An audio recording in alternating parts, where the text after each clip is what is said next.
This video is brought to you by Patreon provider Scott. Minimum brightness. 1, 2, 3, 4, 5, 6, 7, 8, 9, 10. Maximum brightness. This certainly seems like it gets plenty bright at night, which is great to see. The buttons on the back are pretty easy to use and push as long as you don't have a magnifier on it, which we'll talk about later, but for all intents and purposes they work quite well.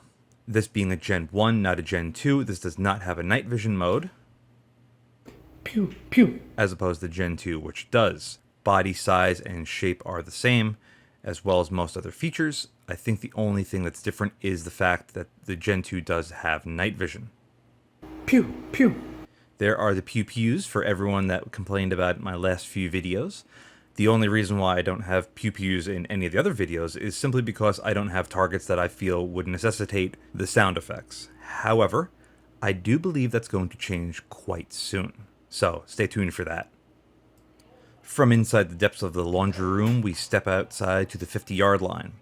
And here's where I'm going to talk about my main gripe with this optic, the viewport. It is tiny.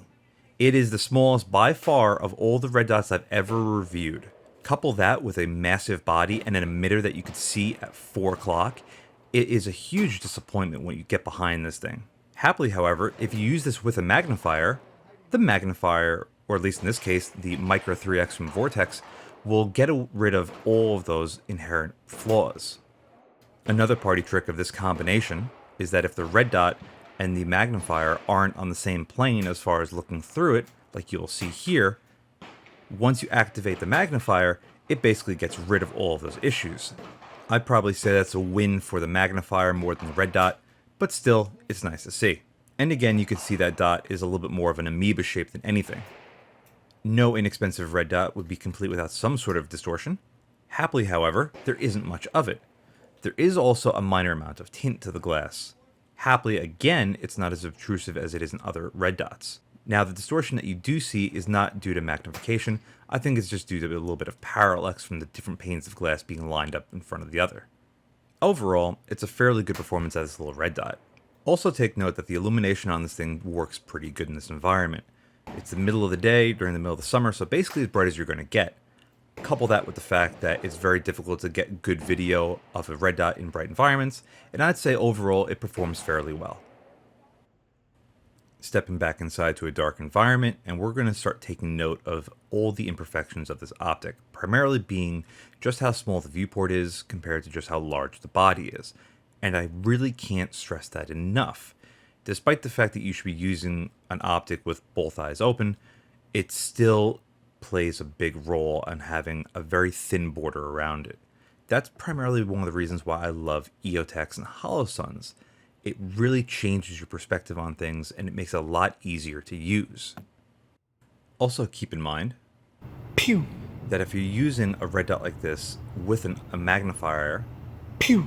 and the magnifier is off to the side, then that magnifier is going to take up a lot of your peripheral vision. Now, why did the magnifier look a little bit off in that section? I had moved it a little bit farther back on the rail, so I'd have a little bit more access to the buttons adjusting the illumination. One of my other main gripes about this red dot, if you're going to be using this with a magnifier, the body of the magnifier to get a perfect view through it in most cases, or at least in this particular setup, has to be so close to it that you can't really get a hold of the buttons. I illustrate that better in my final thoughts section, which you'll be seeing soon. As far as how the rest of this red dot works, it's really fine. Pew, pew, There isn't much to really talk about, and that's kind of one of the things that I'm left pew. feeling lukewarm about it. There isn't anything standoutish, except for the bad stuff, which I'm going to help illustrate right now. So here's the problem with this body. We're about 15 yards away from this car. And what you don't see is that full-size IPSC target right next to it. Now, yes, I know you're supposed to shoot with both eyes open, but that's a big target to be missing 15 yards in front of you. Now let's compare that to a Holosun 510. It's a huge difference. The profile of the body allows you to see at least half the target, maybe even more. And not only that, but the viewport of this optic, by comparison, it's so much bigger and it allows for so much more information to be sent through. It's incredible. From that pretty interesting comparison, we're going to take a look at a 400-yard target. Now, this has been the center of most of my reviews because I, number one, have very easy access to it, being in my living room, but it also gives a very fair comparison of different targets at different ranges. This power transformer, for example, is about 30 yards away, and here you get the best sense of what this reticle looks like. It's not perfectly round, shaped kind of like an amoeba, and it does have some starbursting to it. Now, if you do not have an astigmatism, this might look a little off to you. However, to people with astigmatism, such as myself, this is how most red dots look. In fact, they can get even worse than this, such as the Trijicon MRO, which was just unusable to my naked eye. However, there are some that work a lot better for people with astigmatism, such as the Holosun 510 and 512 I just reviewed, which are almost perfect. This Sparc AR is definitely somewhere in the middle, but definitely on the better side than the worse side. Now, the flash you just saw from the red dot was me trying to change the brightness, which didn't sync up properly with the hertz rating of my camera. But armed with all that information, let's go into the final thoughts. Shwum. This Vortex Sparc AR Gen 1 is typical Vortex. It's built to a price point. That price point was around $170 or $180. The Gen 2s come in at around $200. What's the main difference between the Gen 1 and the Gen 2? I think it's just night vision. Being typical Vortex means two things.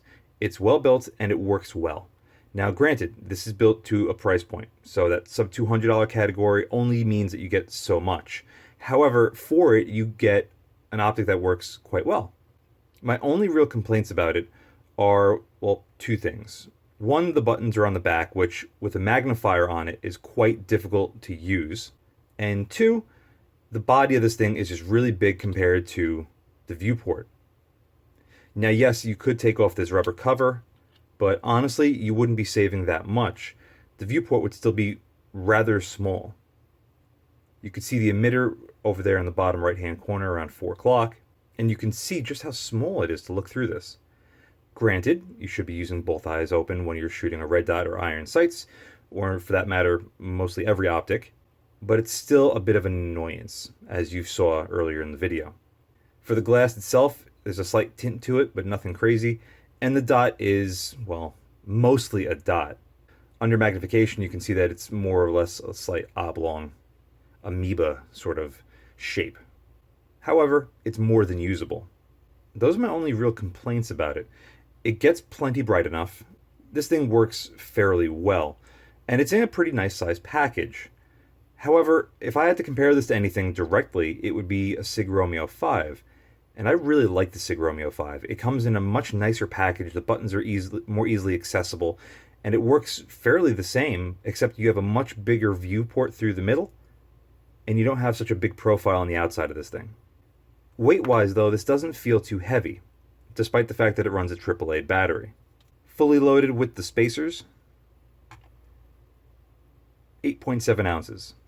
I do not have a Sig Romeo 5 handy, but I do have a Strike-Fire 2, which is its bigger brother. And at over 13 ounces, this thing is over 5 ounces heavier than this, which is a huge difference. However, I prefer the Strike-Fire 2 over this, just because the viewport on this is a lot bigger. The buttons are on the side, so if you do run this with a magnifier, you have a lot better access to it. This doesn't really excite me, and neither would the Gen 2 for that matter. The only difference that I see is night vision mode, which doesn't interest me at all. If it interests you, that's one thing. But night vision doesn't fit in any of my systems, yet.